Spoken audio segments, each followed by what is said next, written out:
धर्म प्रेमी सज्जनों तथा विश्ववासियों, मैंने आप लोगों को गिरिडीह के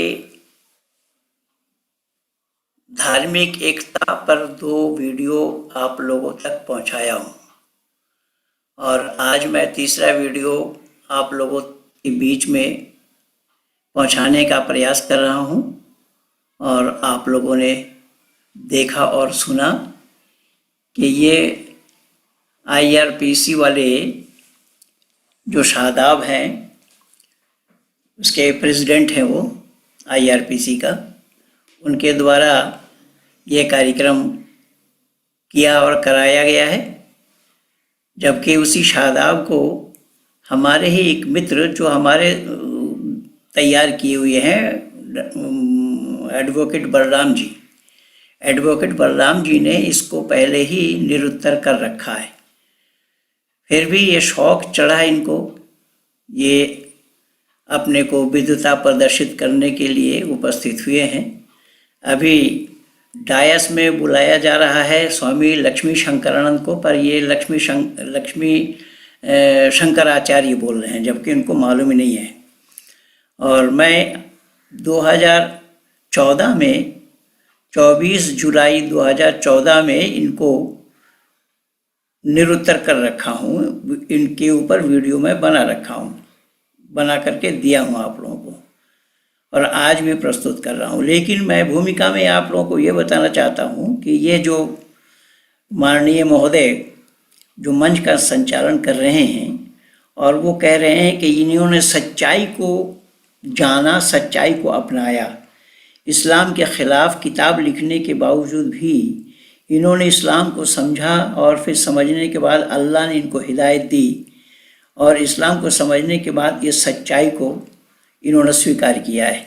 लेकिन ये कितना झूठ है, देखिए कितनी झूठी बात है। इसको आप लोग पकड़ नहीं पा रहे हैं, मैं आप लोगों के सामने इसको पकड़वा रहा हूँ। अगर अल्लाह हिदायत दिया इनको इस्लाम के संदर्भ में, तो क्या इसका ड्रेस इस्लामी है? इसका लिबास इस्लामी है? क्या इस्लाम में तिलक लगाना जायज़ है? सन्यास लेना जायज़ है? सन्यासी का वस्त्र धारण करना जायज़ है? सब हराम है। रही बात अल्लाह ने हिदायत दी, यद्यपि मैं पिछली वीडियो में भाग नंबर 2 में भी बोल रखा हूँ, या आज भाग नंबर 3 है। अल्लाह ने हिदायत दी ये कह रहे हैं, तो अल्लाह ऐसे एक आदमी को हिदायत दे जो सड़क छाप हो, ऐसे आदमी को अल्लाह हिदायत दें। अल्लाह भी अच्छे स्टेज पे अच्छे लोगों को हिदायत दे नहीं सकते। अरे मुसलमानों के लिए अगर हिदायत देना था अल्लाह को, तो अल्लाह हिदायत देते जिनपिंग को। ओ मुसलमानों, कान खोल करके सुनो, जिस जिनपिंग ने इस्लाम का नाम और निशान मिटाने पर तुला हुआ है और कोई मुस्लिम देश उसके खिलाफ जुबान खोल नहीं रहा है, और भारत के मुसलमान इतने चिल्पों कर रहे हैं, कहीं कोई कार्टून बनाता है उसको कत्ल करने के लिए चला जाता है। और ये लोग इस पर जिनपिंग पर, यानी चीन पर, चाइना पर कुछ बोलने के लिए तैयार नहीं। जिस चाइना में कुरान जलाया जा रहा है, जिस चाइना में कुरान को गटरों में डाला जा रहा है, फेंका जा रहा है, आग का हवाला किया जा रहा है, और इस्लाम पर जो इतना प्रतिबंध लगाया हुआ है उस जिनपिंग ने, अल्लाह उनको हिदायत नहीं दे पा रहे। इसीलिए भाई अनवर शेख ने जो पुस्तक लिखी थी, उन्होंने बहुत पहले, जबकि इस्लाम को अलविदा कह दिया था, वो अब नहीं है हमारे बीच, तो उन्होंने लिखा था अल्लाह को तो पढ़े लिखे आदमी पसंद ही नहीं है। जबकि उस काल में पढ़े लिखे लोग भी थे, लेकिन अल्लाह ऐसे पढ़े लिखे लोगों को पसंद नहीं किया है, अपढ़ को ही अल्लाह ने पसंद किया है।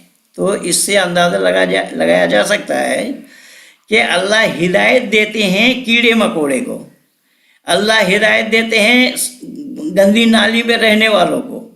अल्लाह उन्हें हिदायत नहीं दे पा रहे हैं जो एक देश चला रहे हैं, और जो देश संपूर्ण इस्लाम को मिटाना चाह रहा है। उस देश के राजनेता को, राष्ट्राध्यक्ष को, जिनपिंग को अल्लाह हिदायत नहीं दे पा रहे हैं। इससे ये अंदाज़ा लगा लीजिए कि ये लोग सही बोल रहे हैं, सच बोल रहे हैं या झूठ बोल रहे हैं।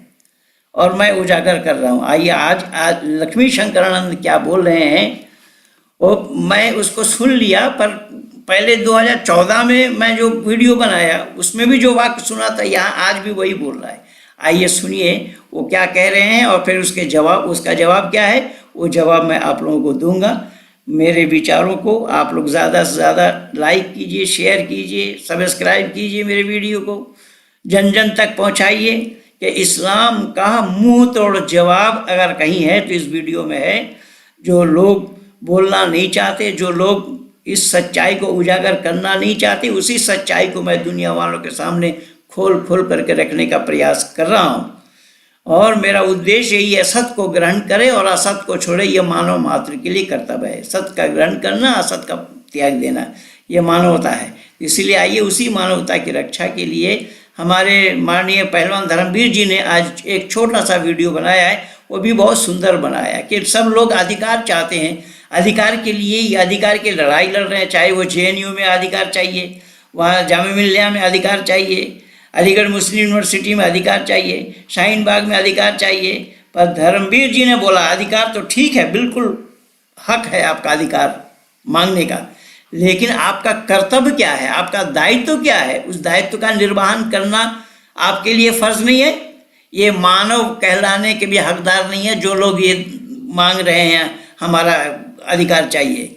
ये मानव कहलाने के हकदार नहीं है जो राष्ट्रीयता का भाव जिनके अंदर में नहीं है, राष्ट्र विरोधी काम करे, राष्ट्र का टुकड़ा, भारत तेरे टुकड़े होंगे, ये नारा लगाए। ऐसे लोगों को इंसान होने का, इंसान बताने के ये काबिल नहीं है। इंसानियत ये नहीं है, इंसान का काम ही नहीं है। धर्मवीर जी ने बहुत अच्छा बोला है, ठीक बोला है। आइए मेरे विचार को सुनिए, स्वामी लक्ष्मी शंकरानंद को मैं जवाब दे रहा हूँ, वो क्या बोल रहे हैं, और फिर उनको रोक करके मैं आप लोगों को सुनाऊंगा। सुनिए पहले वो क्या कह रहे हैं। जनाब स्वामी लक्ष्मी शंकराचार्य। ओम पूर्णमदः पूर्णमिदं पूर्णात् पूर्णमुदच्यते पूर्णस्य पूर्णमादाय पूर्णमेवावशिष्यते। ओम शांति शांति शांति। मंच पर उपस्थित विभिन्न धर्मों के आदरणीय विद्वान गिरडीह के भाई और बहनों, धर्म का उद्देश्य है समाज में भाईचारा, प्रेम बढ़ाना, अन्याय और अत्याचार को समाप्त करना, अधर्म को समाप्त करना। लेकिन संसार में ऐसे भी लोग हैं जो धर्म का दुरुपयोग करते हैं। ऐसे लोग अपने कार्य में सफल न हो, इसके लिए आवश्यक है कि हम सबसे पहले अपने धर्म को जानें और उसके बाद पड़ोसी के धर्म को जानें। ये जनाब कह रहे हैं कि पहले अपने धर्म को जाने और दूसरे पड़ोसी के धर्म को जाने, जबकि अब तक ये जो बोला आया है इसमें भी बहुत सा गलत बोला है। पूर्णमदः पूर्णमिदं पूर्णात् पूर्णमुदच्यते पूर्णस्य पूर्णमादाय पूर्णमेवावशिष्यते से शुरू किया है, लेकिन वो वेद मंत्र नहीं है, उसमें ओम शांति शांति जो वेद का है उसको जोड़ा है। खैर, ये कह रहे हैं जनाब कि धर्म अपना जानिए, पड़ोसी का जानिए। तो इस्लाम इससे सहमत है? क्या इस्लाम ने अपने को धर्म माना या पड़ोसी के धर्म माना है?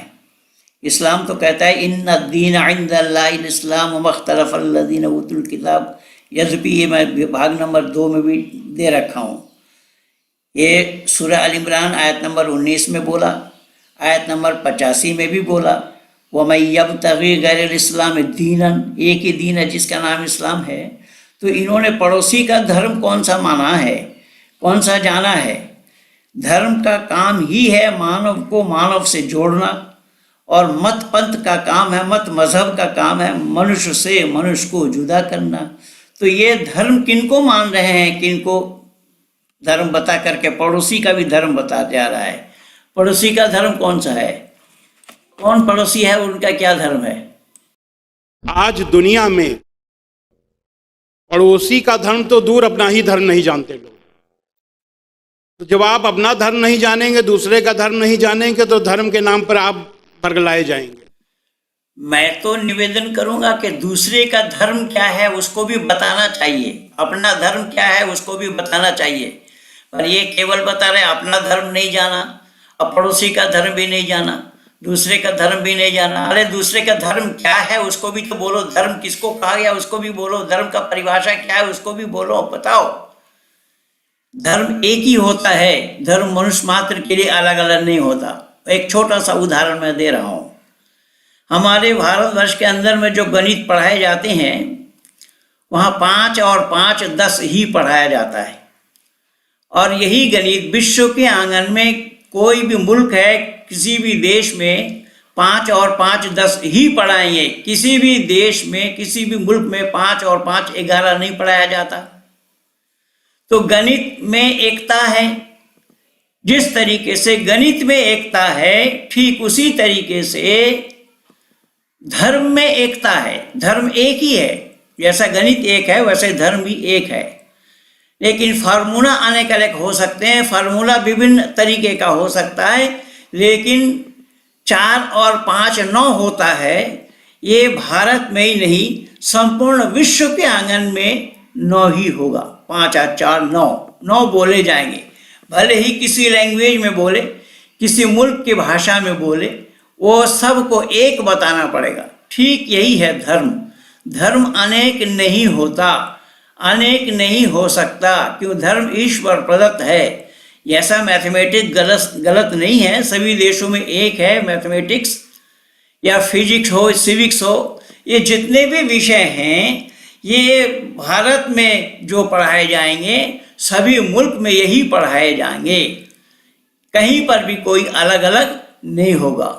लेकिन इस्लाम में अलग है। इस्लाम में अलग क्या है वो मैं आज बता देता हूँ, इन लोगों को मालूम नहीं है।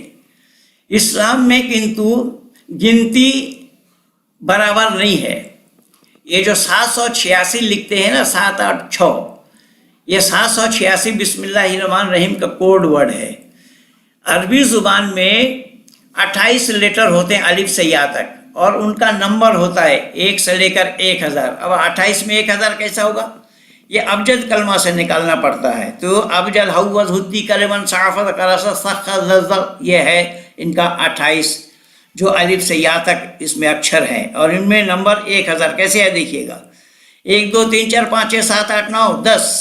10 के बाद यहाँ पर 11 नहीं है। इस्लाम वाले इसको गिनते हैं 20 20 30 40 50 60 70 80 90 100। 100 के बाद होता है 101, लेकिन इस्लाम वाले गिनते हैं इसको 200 300 400 500 600 700 800 900 1000। ये हो जाएगा 28। ये है अरबी की गिनती। लेकिन जो मैं गिनती बोल रहा हूँ उस गिनती में कोई फर्क करके दिखाए कि 2 और 2 4 ही होगा, 2 और 2 4 ही है, 2 और 2 4 ही बताना पड़ेगा। 2 और 2 कोई 8 कह दे तो लोग उसको पागल खाना भेजने की तैयारी करेंगे। इसलिए मैं निवेदन कर रहा हूँ, इसका नाम होता है धर्म, जहाँ पर भेद ना हो। पर ये धर्म अपना बोल रहा है, पड़ोसी का बोल रहा है, दूसरे का धर्म बोल रहा है, पर वो धर्म क्या है उसका भी तो हवाला देना चाहिए, पर उसका हवाला इसके पास नहीं है, ना ये जानता है। यह खुद ही दिग्भ्रमित है। जैसा मैं बोला ना, जिस इस्लाम को इन्होंने अच्छा माना उस इस्लाम में तिलक लगाने की विधि नहीं है, लेकिन ये तिलक लगाए पहुँच गए, वहाँ पर लाल टीका लगाए हुए हैं, सन्यास का वस्त्र पहने हुए हैं। अब इस्लाम में ये सब हराम है, वर्जित है, फिर भी ये इस्लाम के नुमाइंदा इनको हिदायत, अल्लाह का हिदायत बता रहे हैं। और अभी तो मैं भूमिका में बोला अल्लाह हिदायत नहीं दे सकते, अल्लाह का हिदायत खोखला है कि पाकिस्तान इतनी मुसीबतों से घिरा हुआ है, अल्लाह वहाँ पर क्यों परेशानी को हल नहीं कर रहे हैं। अल्लाह अगर हिदायत देना होता तो जिनपिंग को हिदायत देते, ये तो मैं बोल रखा हूँ। इसलिए अल्लाह इसको हिदायत नहीं दिया, अल्लाह इसको गुमराह किया है। एक समय मैं भी विचलित हो गया था इस्लाम को लेकर के। इसका कारण कोई दूसरा नहीं था, इसका कारण वो लोग हैं जिन्होंने कुरान का हिंदी अनुवाद किया लेकिन उसकी व्याख्या सही नहीं की, व्याख्या की ही नहीं। कुछ आयतें जिनको अगर गैर मुस्लिम पढ़े तो उसका अर्थ पढ़ने के बाद उसको लगेगा कि ये हमारे विरुद्ध। जैसे अगर युद्ध का आदेश श्रीमद् भगवत गीता में है तो अगर ये आदेश क्यों आया, अगर ये न पता हो तो ये लगेगा कि श्रीमद् भगवत गीता में युद्ध है, कैसी धार्मिक पुस्तक है। दुनिया वालों को इसकी बात को गंभीरता से समझना पड़ेगा। ये बोल रहे हैं कि कुरान का जो अनुवाद किया है उन्होंने सही नहीं किया है, उन्होंने विश्लेषण नहीं किया आदि। कुरान का अनुवाद करने वाले कुरान के विद्वानों ने ही किया है, तो वो विद्वान गलत किए हैं और ये कुरान का नहीं जानता, ये सही बोल रहा है। अब इससे ये अंदाज़ा लगा सकते हैं आप लोग कि कितना बड़ा ये जाहिल है, कितना बड़ा मूर्ख है। इसको आता कुछ भी नहीं है लेकिन ज़्यादा जानकार बनना चाहता है। परेशानी की बात है, कुरान का अनुवाद जितने भी लोगों ने किया, चाहे वो मौलाना वहीदुद्दीन खान ने किया हो, मौलाना फारूक खान ने किया हो, और जितने भी मुफस्सिर कुरान हुए हैं, जितने भी तफसीरकार भाष्यकार हुए हैं, सब ने अपने अपने ढंग से लिखा है। और उन लोगों की इल्म, उन लोगों की विद्या, वो इस्लामिक मदरसा में इस्लामिक स्कॉलर हैं, वो इस्लामिक मदरसा में पढ़ करके, वहाँ टेबल कुर्सी की पढ़ाई नहीं है, फर्श पर बैठ करके हिलते डुलते पढ़ाई है। उस पढ़ाई को पढ़ने के बाद ही कुरान का अनुवाद किया है। और ये मूर्ख जाहिल कह रहा है कि उन्होंने ठीक नहीं किया। ठीक नहीं किया तो तू करके देना। तू जानता क्या है कुरान का, जो कुरान का अनुवाद ठीक नहीं किया बता रहे। युद्ध गीता में है तो युद्ध गीता में क्या है, मुसलमानों को मारने के लिए है। गीता में युद्ध क्या है, गीता में अगर युद्ध है तो क्या है, परित्राणाय साधूनां विनाशाय च दुष्कृतम्, यही है गीता में युद्ध। युद्धम तो क्षत्रिय धर्मा तत्तम कथम त्याजसी। अर्जुन ने कहा एतान बंधवान बिना विजयन राज्येन च किम सुखम भविष्यति। इन बांधवों को छोड़कर, राज को छोड़कर अगर मैं युद्ध करूंगा सुख प्राप्त कर सकता हूँ। योगेश्वर कृष्ण ने कहा तुम न अवगच्छसि इमे पापः इमे दंडनीयः बद्ध एव, ये पापी हैं, दुष्ट हैं, वध करने योग्य हैं। अर्जुन ने कहा इमे मृत्युं तु गमिष्यन्ति महापापम भविष्यति, मेरे युद्ध करने से अगर ये मर जाएंगे इससे बढ़कर के पाप नहीं लगेगा। योगेश्वर कृष्ण कह रहे हैं नहीं तत्पापम आत्मा मृत्यु न गच्छति केवलम शरीरम नश्यति त्वम इदम न अवगच्छसि आत्मा अजरः अमरः अयम कदापि न नश्यति युद्धम तु क्षत्रिय परमा धर्म अतः युद्धम कुरु। युद्ध करना क्षत्रियों का परम धर्म है, यहाँ पर बताया गया है। वहाँ युद्ध काहे का था, गीता की युद्ध काहे का था, मुसलमानों को मानने के लिए, ईसाइयों को मानने के लिए। वहां तो आपस के लोग जब धर्म को तिलांजलि दिया, भरी सभा में जब द्रौपदी को अपमान किया गया, जब 6 लोग मिलकर के लक्षागृह में आग लगा रहे थे, 6 लोग मिलकर के अभिमन्यु को मार रहे थे आदि आदि, ये जब काम जो अधर्म का काम हो रहा था, उन अधर्म को रोकने के लिए, उन अधर्मियों से ही युद्ध करने के लिए युद्धम तो क्षत्रिय परमा धर्म अतः युद्धम कुरु, ये बोला योगेश्वर कृष्ण ने। तो मूर्ख जाहिल हो तुम, ना तो हिंदुत्व को जानते हो और ना इस्लाम का तुम क्या जानोगे। तुम तो लिख लोड़ हपड़ पत्थर हो। तुम जनता को संबोधित, स्टेज पे जनता को संबोधित भी सही ढंग से नहीं कर पाए। तुमने क्या कहकर संबोधित किया है वो तो पढ़े लिखे लोग ही समझ रहे होंगे कि ये कितने बड़े आलिम हैं। इसलिए मैं निवेदन कर रहा हूँ, गीता का गा नहीं जानते हो, आओ मेरे पास, मेरे स्कूल में पढ़ो, जानू टेक करके बैठो, मैं पढ़ा दूंगा, गीता भी पढ़ा दूंगा और कुरान भी पढ़ा दूंगा। तुम जैसे जाहिल लोगों को पढ़ना नहीं आता, तुम जाहिल हो, जानते ही नहीं हो गीता है क्या। तुम गीता का नाम लेकर के गीता को बदनाम करो। गीता में युद्ध है, बिल्कुल है, गीता में काहे का युद्ध है, अधर्म के साथ युद्ध है। लेकिन अल्लाह ने जो कत्ल करने के लिए बोला, अल्लाह किन को कत्ल करने के लिए बोला, सुन ले। बुखारी शरीफ की एक हदीस में सुना देता हूँ तुझे तो पता है नहीं कुछ। बुखारी शरीफ में एक अध्याय है जिस अध्याय का नाम है किताबुल जिहाद। उस किताबुल जिहाद का पहला हदीस जो है बाब नंबर 46 हदीस नंबर 51, अब्दुल्ला इब्न मसूद नाम के एक साहबी ने हज़रत मोहम्मद साहब से कहा, बताया, अब्दुल्ला इब्न मसूदिन सअलतु रसूलुल्लाह सल्लल्लाहु अलैहि वसल्लम। अब्दुल्ला इब्न मसूद ने हज़रत मोहम्मद साहब सल्लल्लाहु अलैहि वसल्लम से कहा कि अय्युल अमल अफजल, हमारे लिए अच्छा काम क्या है। तो उन्होंने कहा क़ाल सलातु अला मीक़ातिहा, अच्छा काम समय पर नमाज पढ़ लेना, समय पर नमाज की अदायगी करना। उन्होंने फिर पूछा, दोबारा पूछा, कुल तो सुमायुन, कुल सुम्मायुन, तो उन्होंने दोबारा पूछा, तो दोबारा उन्होंने बताया क़ाला सुम्मा बिरुल वलदैन, माँ बाप की सेवा करना, माँ बाप की खिदमत करना। उन्होंने तीसरी बार पूछा कुल तो सुम्मायुन, इससे और अच्छा काम कोई बताइए, इससे और अच्छा काम क्या है? तो उन्होंने साफ शब्द में क्या, क़ालल जिहादु फ़ी सबीलिल्लाहि फसकत व रसूलिल्लाहि सल्लल्लाहु अलैहि वसल्लम। इस्लाम काहे का उपदेश दे रहा है? इस्लाम धर्म युद्ध के लिए दे रहा है। यहाँ तो गैर इस्लामी जितने हैं वो सब कत्ल करने योग्य हैं, और जिहाद की मानी धर्म युद्ध ही है, अर्थात इसको इस्लाम को स्प्रेड करने के लिए जो लड़ाई गैर मुस्लिमों से लड़ी जावे उसका नाम जिहाद है। गयासुल लुगात खोल करके देख, करीमुल लुगात खोल करके देख, लुगात फिरोजी खोल करके देख, मिसबाहुल लुगात खोल करके देख, अरबी के शब्द को जितने हैं सब खोल करके देख। जब अब्दुल्ला तारिक के साथ मेरा डिबेट हुआ, मैं सारा किताब खोल खोल करके दिखाया हूँ जिहाद का क्या अर्थ है। वहाँ पर वीडियो लगा हुआ है, उसको देख। वहाँ पर जाहिल कहीं का जाहिल जाहिल जैसा ही बात करने लगा है, और ये पढ़े लिखे लोग यहाँ पर ये सब पढ़े लिखे बताते हैं, ये पढ़े लिखे लोग बैठे हैं।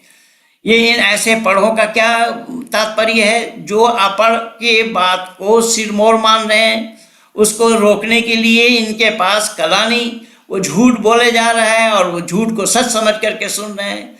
इसीलिए उसको महापापी कहा गया है, उसको महापापी का अस्साकितानिल हक के शैतान अखरसा। ये हदीस में आया है कि वो शख्स जिस बात को जानकर जो मजलिस में झूठ बोल रहा है और उसको चुप रहता है, वो गूंगा शैतान है। अस्साकित अनिल हक के अशैतान अखरसा, ये है हदीस में, वो गूंगा शैतान है, और ये सब बैठे सब गूंगे शैतान है। इसलिए मैं निवेदन करूं, सुनिए और ये क्या बोल रहे हैं, और भी सुनिए क्या कहना चाह रहे हैं। लेकिन वो युद्ध किसके लिए है? अन्यायियों के लिए है, अत्याचारियों के लिए है। और कब हुआ? जब अन्याय और अत्याचार समाप्त करने के सारे रास्ते बंद हो गए, बातचीत के सारे रास्ते बंद हो गए, कोई रास्ता नहीं बचा सिवा युद्ध के। तो जब अन्याय और अत्याचार के विरुद्ध सारे रास्ते बंद हो जाएं, कोई रास्ता ना बचे, एक ही रास्ता बचे कि युद्ध, तो वो युद्ध धर्मयुद्ध होता है। लेकिन धर्मयुद्ध सदैव मर्यादित होता है। तो जो हमने आयतें देखी, उन आयतों में मुझे लगा कि ये हमारे विरुद्ध है। अभी मैंने बताया कि चाहे हिंदू हो चाहे मुसलमान, दूसरे का धर्म तो दूर रहा, अपना धर्म भी नहीं जानते, तो खुद धर्म विरुद्ध कार्य करते रहते हैं। समाज के हर वर्ग के, हर धर्म के लोग जो धर्म को नहीं जानते धर्म विरुद्ध कार्य करते हैं। जब धर्म को जानेंगे नहीं, धर्म विरुद्ध करेंगे। तो अरे धर्म को तुम कहाँ जानते हो? तुम भी तो बताते थे धर्म क्या है। धृति क्षमा दमो अस्त्यम शोच मिंद्रिय निग्रह धीर विद्या सत्यम क्रोध दशकम धर्म लक्षणम। तुम अगर धर्म को जानते तो तभी धर्म को बोलते।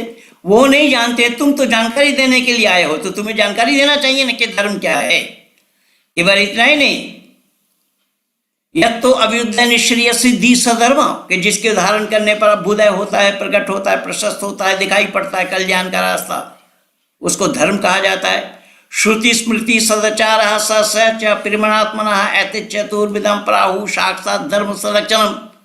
ये धर्म के 4 लक्षण बतलाए गए हैं, इनको धर्म कहा जाता है। तुम तो धर्म जानते कहाँ हो? धर्म को अगर तुम खुद जानते होते तो तुम बताते ना धर्म कौन क्या है।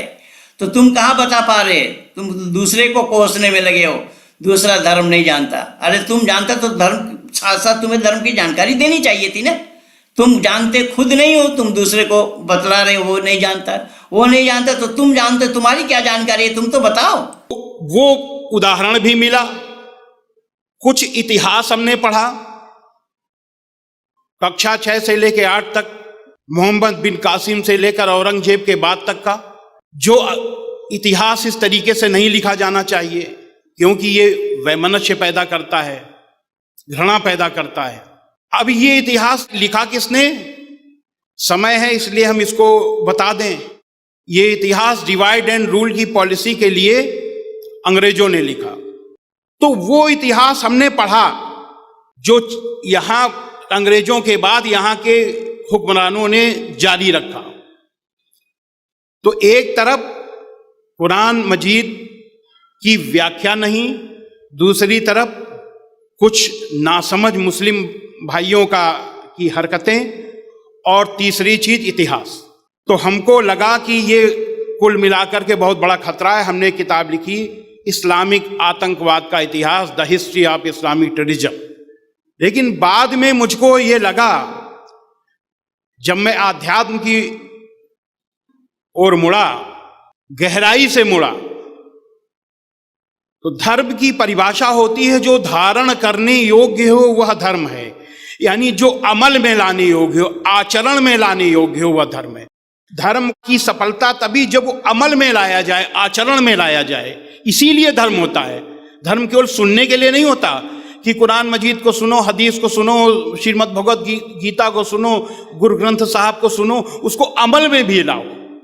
तो चूंकि धर्म अमल में लाने के लिए होता है, और हमने किताब क्या लिखी, इस्लामिक आतंकवाद का इतिहास, यानी आतंकवाद को हमने इस्लाम से जोड़ा। तो अगर इस्लाम में आतंकवाद है तो उसको अमल में लाना चाहिए, यानी हर मुसलमान को अमल में लाना चाहिए। तो अगर हर मुसलमान उस आतंकवाद को अमल में लाएगा तो यहां 25 करोड़ आतंकवादी पैदा हो जाएंगे। तो मुझको लगा कहीं ना कहीं मुझसे गलती हुई है, हमको फिर से देखना चाहिए। और एक कहावत है, कहावत क्या है, श्री रामचरितमानस में है, जाकी रही भावना जैसी प्रभु मूरत देखी तिन तैसी। पिछले 2014 के 24 जुलाई में जो मैं वीडियो बना के दिया था इसके जवाब में, इसमें भी यही कहा था, आज भी यही कह रहा है, ये जाके रही भावना जैसी प्रभु मूरत दिन देखी तैसी। ये कोरा झूठ है। ये कोरा झूठ इसलिए है, और इस्लाम वाले इसको कान खोल करके सुन रहे हैं, आंख बंद करके सुन रहे हैं। इस्लाम वाले ही ये एक नंबर के जाहिल है, मूर्ख है। यहाँ जाके रही भावना जैसी प्रभु मूरत तिन देखी तैसी। प्रभु मूरत वाला होता है, इस्लाम मानता है प्रभु मूरत वाला। और जाके रही, अगर किसी के भावना से प्रभु अपने मूरत को बदल दे तो वो खिलौना होगा, मूर्ख जाहिल कहीं का, ईश्वर थोड़ा ही होगा वो। अब उसी बाबा तुलसी तो खुद कह रहे हैं, बिन पग चले सुने बिनु काना। वो बिना पैर का चलने वाला, बिना कान का सुनने वाला, बिना आँख का देखने वाला, बिना मुंह का बोलने वाला, ये तो बाबा तुलसी खुद कह रहे हैं। तो यही कारण बना कि इसने जो मूर्खता की है, वहाँ इतनी बात जो बोले इतिहास में गलत पढ़ाया गया, इतिहास में गलत पढ़ाया गया। यहाँ भारत में जो कुछ भी हुआ है इस्लामिक षड्यंत्र, क्या वो सब झूठ है? इतिहास वेत्ता सारे झूठे हैं। वो डिवाइड एंड रूल अंग्रेज़ों वाला इतिहास नहीं है। भारत की इतिहास पढ़ने के लिए तुम्हें भारतीय इतिहासकारों के लेख को पढ़ना पड़ेगा, तभी तुम जान पाओगे, तभी तुम सच्चाई को जान पाओगे। जो सरदार जी यहाँ पर आकर के बैठे हुए हैं, क्या उन सरदार जी को नहीं मालूम? क्या पंजाब का इतिहास इन्होंने नहीं पढ़ा है कि गुरु गोविंद सिंह को किसने कत्ल किया? नवाब वजीर खान ने किस तरीके से गुरु गोविंद सिंह को कत्ल किया? गुरु गोविंद सिंह के 4 बच्चे को कत्ल किया। भाई सतीदास मोतीदास को किस तरीके से दिल्ली में काटा गया, आरी से चिरवाया गया। शीशगंज नाम पड़ा उसका, दिल्ली के गुरुद्वारा का शीशगंज नाम क्यों पड़ा? वहाँ शीश दे करके ही उस गुरुद्वारा की रक्षा की गई। तो क्या ये सरदार जी उसको नहीं पढ़े? अब इस्लामिक मंच में आ गए हैं यहाँ भाषण झाड़ने के लिए। तो ये अब सिख प्रबंधक हैं, ये गुरुद्वारा के सिख गुरुद्वारा के प्रबंधक हैं। इन प्रबंधक को इतना भी अकल नहीं है, इतनी भी जानकारी नहीं है कि जिस सत्य सनातन वैदिक धर्म की रक्षा के लिए हमारे पूर्वजों ने बलिदान दिया है अंग्रेज़ों के हाथ। नवाब वजीर खान कोई हिंदू था क्या? नवाब वजीर खान ने मारा किस तरीके से? वो तो बंदा बैरागी उस समय थे, बंदा बैरागी ने कुछ थोड़ा बहुत बदला लिया। बंदा बैरागी ने भी उसी नवाब वजीर खान को सामने रख करके वजीर खान के बेटे को लोहे के कढ़ाई में तेल गरम करके उसमें डाला था। इतिहास तू पढ़ पहले, इतिहास तू क्या जानता है? मूर्ख जाहिल आदमी तू। तो इतिहास का क्या जानेगा? इस्लामिक किस तरीके से इस्लाम ने इस भारत को इस्लामीकरण किया। आज जो जितने भी मुसलमान हैं भारत में, वो कोई आसमान से गिरे हैं क्या, या जमीन के अंदर से निकले हैं? सबके पूर्वज हिंदू ही थे, सबके पूर्वज हिंदू से ही मुसलमान बने और तलवार के बल पे बनाया गया। ये इसमें तो सूफीज़म बहुत बड़ा काम किया है। सूफी वालों ने, सूफीवाद ने सबसे ज़्यादा काम इन इस्लाम बनाने वालों के, चाहे वो निज़ामुद्दीन चिश्ती हो, ख्वाजा मोइनुद्दीन चिश्ती हो, निज़ामुद्दीन औलिया हो या जितने भी हुए हैं, उन सब ने यही इस्लाम को स्प्रेड करने के लिए हिंदुओं को कत्लेआम किया है, हिंदुओं का कत्लेआम किया है। अरे उन सब पुरानी बातों को अगर छोड़ भी दें तो पिछले दिन कश्मीर से कश्मीरियों को कौन भगाया? पंडितों को कौन भगाया? पंडित घराने के महिलाओं के साथ अत्याचार कौन किया? अच्छा, वो भी छोड़ दिया। अगर आज पाकिस्तान में उन हिंदुओं के साथ क्या हो रहा है, उस गुरुद्वारा में, अभी तो गुरुद्वारा को तोड़ा गया पाकिस्तान में, या ननकाना साहब में ये जा क्यों नहीं पाते? ननकाना साहब में कितनी प्रतिबंध क्या है कि सरदार जी को नहीं मालूम क्या है? अभी ये गुरुद्वारा में, पाकिस्तान में गुरुद्वारा में किस तरीके से हुआ है, और परिवार, सरदार परिवार के लड़की को उठाकर, नाबालिग लड़की को उठा करके ले गए कि जबरदस्ती उनको शादी कराई, ये सरदार जी को मालूम नहीं है। लेकिन क्या बताया जाए, ये आस्तीन के सांप हैं सब।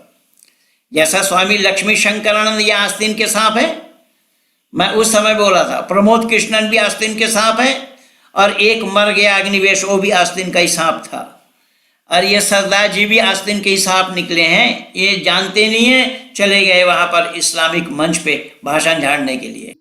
अगर आपकी भावना किसी भी जगह आतंकवाद को देखने की है तो आपको आतंकवाद दिखाई देगा। तो मुझे लगा कहीं ऐसा तो नहीं कि मैंने नेगेटिव सोच ले लिया हो इस्लाम के लिए और मुझे कुरान मजीद में नकारात्मक चीजें, आतंकवाद दिखाई दिया हो। तो मैंने फिर से कुरान मजीद को पढ़ा, और सबसे बड़ी चीज ये कि उसको पढ़ने के पहले, अब ये जैसा कि अभी आपने बताया कि ईश्वर ने मुझको हिदायत दी, तो ईश्वर की ही प्रेरणा थी कि सबसे पहले आतंकवाद की दृष्टि से देखना पड़ेगा। आतंकवाद को दृष्टि से देखा जाएगा कि चश्मदीद देखा जाएगा। अभी एक कार्टून बनाया किसी ने, फ्रांस में क्या हुआ, कार्टून किसी ने बनाया है, उसकी हत्या की गई, उसका गला काट दिया गया। ये क्या है? इसको क्या बोलोगे तुम? अच्छा, फिर अल्लाह की प्रेरणा इसको बोल रहे हैं। कुरान को हमने पढ़ी, अच्छा कुरान को पढ़ी, पहले तो कुरान पढ़ने से तो अनुवादकों की गलती थी। अब जो तू कुरान पढ़ रहा है वो अनुवाद ही तो पढ़ रहा है, तो कुरान का तो का नहीं जानता, तो अलिफ बे नहीं जानता है तो कुरान क्या पढ़ेगा?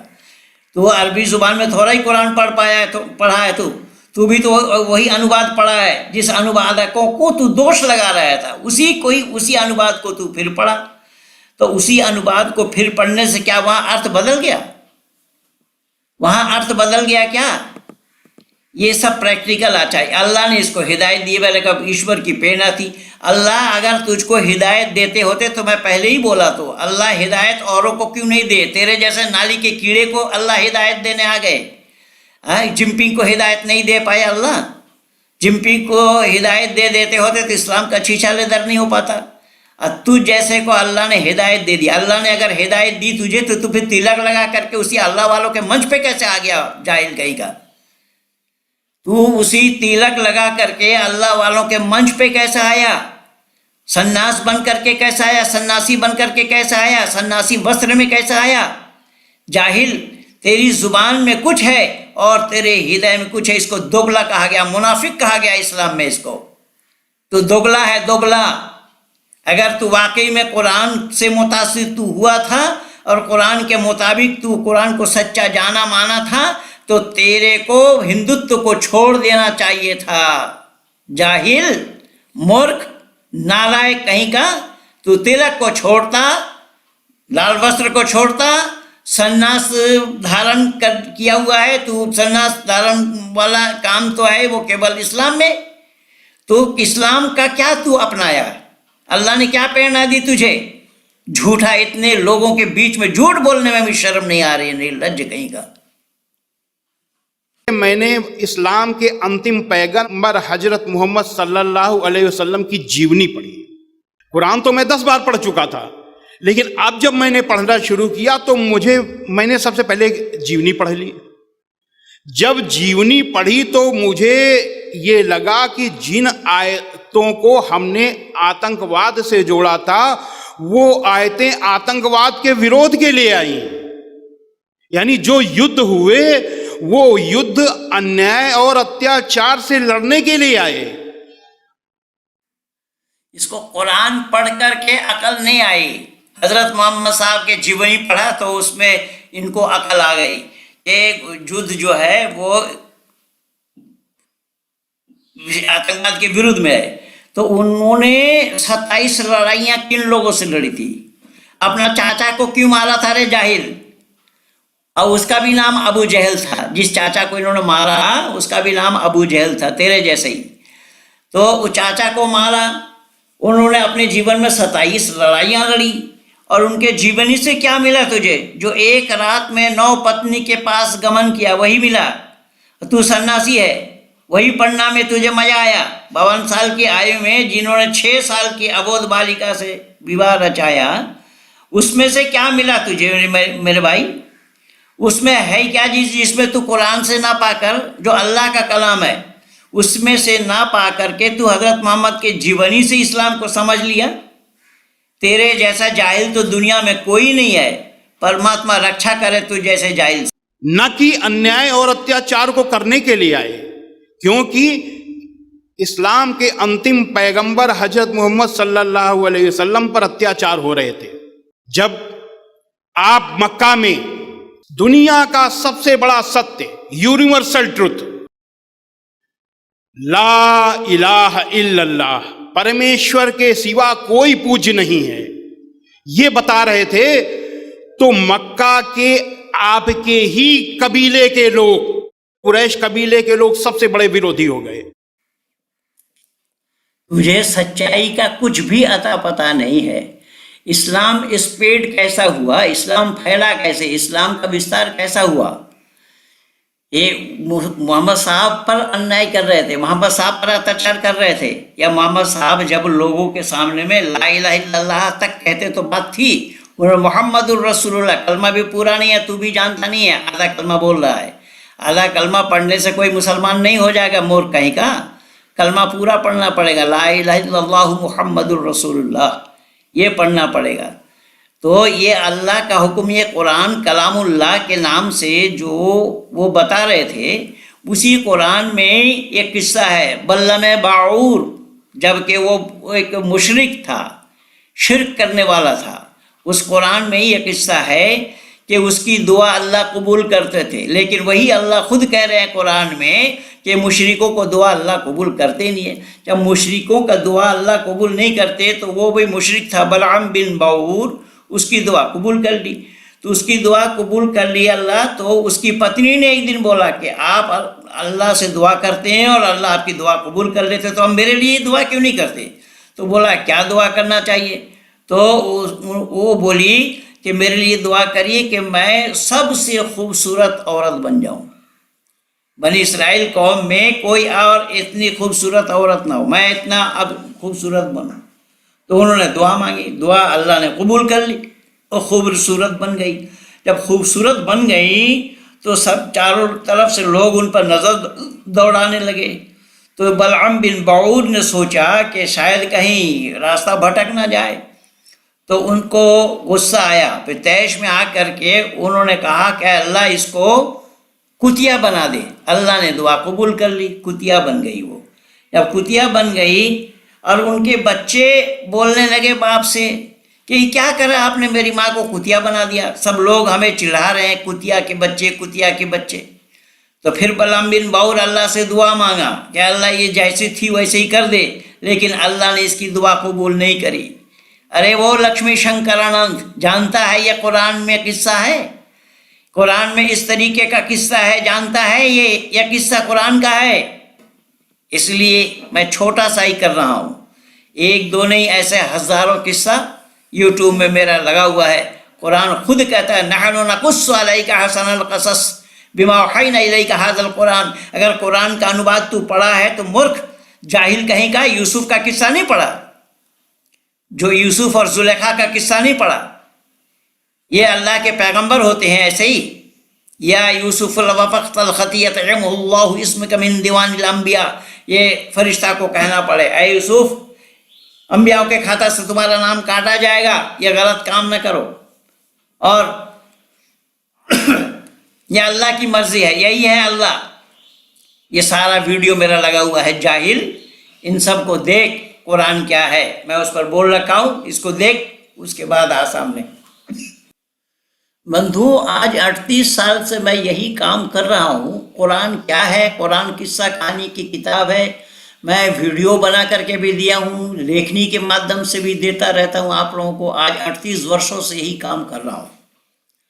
लोग परेशान हो करके सामने तो अब डिबेट के लिए कोई आना नहीं चाहते, परेशान हो करके फ़ोन कर रहे हैं, गाली दे रहे हैं, उल्टा सीधा बक रहे हैं। बस यही काम इन लोगों का बचा हुआ है, यही काम बचा रहा है इन लोगों का। तो इस जाहिल को, मूर्खानंद को, जो लक्ष्मी शंकरानंद बोल रहा है, वो शंकरानंद तू कुरान लेकर के मेरे पास आ जा, मैं कुरान पढ़ा दूंगा तुझे। कुरान में इस प्रकार से एक पैगंबर की और एक बादशाह अजीज की पत्नी के रोमांस है, ये किस्सा कुरान का है। और केवल इतना ही नहीं, वहाँ अल्लाह ने मोहम्मद साहब के अपने मुंह बोला बेटे की मुंह बोला बेटे की पत्नी से शादी करा जाए नाम से। और अल्लाह कह रहा है मैंने आसमान में शादी कराई, मैंने शादी कराई। तू लोक लाज से डर रहा था, लोगों से डर रहा था, मैं उसको उजागर करना चाहा।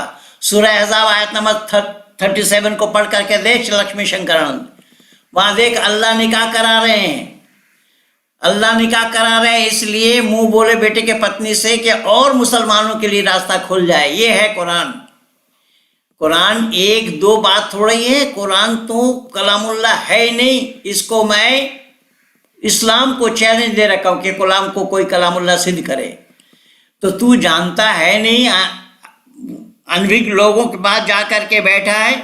और ये तो पहले उस समय बोला था कि मैं कुरान के अनुवाद को औरों से पढ़ना चाहा, तो औरों से पढ़ना चाहा, उसके जवाब मैं दे रखा हूँ, बोल रखा हूँ। मैं एक शराबी के पास तू जाएगा, शराब पीना उचित है अनुचित, तो वो थोड़ा ही मना कर देंगे कि शराब पीना अनुचित है। तो हम जैसे लोगों के पास आता कुरान लेकर के, तब ना हम पढ़ाते तुझे। इसलिए अभी भी समय है, मरने से पहले आ जा, अपना जीवन सुधार ले, सत को ग्रहण कर, असत को छोड़। जब तू तिलक लगाए घूम रहा है, ये महेंद्रपाल आर्य का निमंत्रण है। ये निमंत्रण मैं खुले शब्दों में स्वामी कहलाने वाले लक्ष्मी शंकरानंद को दे रहा हूँ। सच्चाई को जानना चाहता है तो ऋषि दयानंद के गोद में आ, तब जान पाएगा तू सच्चाई क्या है। जिस इस्लाम के खातिर तू बतला रहा है, स्वामी श्रद्धानंद को कत्ल किसने किया था? स्वामी श्रद्धानंद को कत्ल करने का कारण क्या था? महाशय राजपाल जी को मारने का कारण क्या था? जानता है लक्ष्मी शंकरानंद? आतंकवाद नहीं है बता रहा है तू। अभी फ्रांस में जो हुआ उसको आतंकवाद कहेगा, क्या कहेगा? अब आए दिन जो हो रहा है ये आतंकवादी नहीं है तो और क्या है ये? इसीलिए मैं निवेदन कर रहा हूँ बंधुओं, ये वीडियो अगर आप लोगों को सच्चाई प्रतीत हो, सच्चाई मालूम हो, सत्य सनातन वैदिक धर्म की रक्षा के लिए इसको आप लोग आगे बढ़ाइए, औरों तक पहुँचाइए। आप लोगों का परम कर्तव्य है, दायित्व है इस वीडियो को सब्सक्राइब करना, लाइक करना, शेयर करना और जन जन तक पहुँचाना। इन्हीं शब्दों के साथ मैं अपने वाणी को यहीं पर ही विराम दे रहा हूँ। अगला भाग मैं बनाऊंगा, वो शादाब क्या बोल रहा है, सरदार जी के लिए भी मैं बोल दिया हूँ। सरदार जी ये अपने आप में ही विश्वासघात हैं। ये सरदारों ने हमारी सत्य सनातन वैदिक धर्म की रक्षा के लिए उन्होंने बलिदान दिया था और ये उनके मंच पे जा पहुँचा है। ये इतने बड़े गद्दार सरदार हैं। अब क्या क्या मैं बताऊँ। पंजाब के इतिहास पढ़िए, गुरुओं का इतिहास पढ़िए। गुरु अर्जुन देव से लेकर के 5 जो अंतिम के गुरु हुए हैं, गुरु अर्जुन देव से लेकर के गुरु गोविंद सिंह तक, हमारे गुरुओं ने इस सत्य सनातन वैदिक धर्म की रक्षा के लिए अपना बलिदान दिया है। उन्होंने जौहर दिखाया है। नवाब वजीर खान, मैं बोला ना कि एक बंदा बैरागी ही नवाब वजीर खान का छक्का छोड़ाया था। नवाब वजीर खान के सामने में नवाब वजीर खान के बेटे को गरम तेल में, कढ़ाई के गरम तेल में डाल दिया था। ये मुसलमानों से बदला लिया था सिखों ने, लेकिन जबकि बंदा बैरागी सिख भी नहीं थे। तो खैर कुछ निवेदन कर रहा हूँ मैं कि ये अब अगला वीडियो अगला भाग में बनाऊंगा, वो शादाब क्या बोल रहा है उसको आप लोगों के सामने उजागर करूंगा कि वो सेकंड डॉक्टर जाकिर नाइक बनना चाहता है, आता है, उसको नहीं, उसको क्या जानकारी है उसको आप लोगों के सामने प्रस्तुत करूंगा। आज यहीं पर मैं अपना वाणी को विराम दे रहा हूं। इस वीडियो को शेयर करना, लाइक करना, सब्सक्राइब करना ना भूलना, आइकन बेल जरूर दबाइएगा। पंडित महेंद्र पाल आर्य नमस्ते के साथ, धन्यवाद।